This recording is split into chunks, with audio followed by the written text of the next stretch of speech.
Bahadurpura police ने 14 सितंबर को बाबू खां के कत्ल के मुलजिमीन को गिरफ्तार किया है। DCP south zone Sai Chaitanya ने मीडिया को बताया कि राजेंद्र नगर पुलिस का रोड शीटर जाबिर, राहुल राजू, पहाड़ी शरीफ के साकिनान उमर खां, उस्मान, इमरान, खादर बाबू के कत्ल में मुलविस थे। डीसीपी ने बताया कि जाबिर राजेंद्र नगर पुलिस स्टेशन का एक्टिव यानी कि फाल रॉडी शीटर है। अक्सर वो अपनी दूसरी बीवी के साथ खानदानी मसाइल को लेकर झगड़ा किया करता था।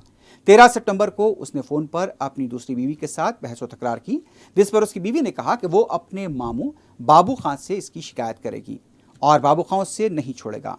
इस पर जाबिर ने कहा कि वो बाबू खां को ही खत्म कर देगा।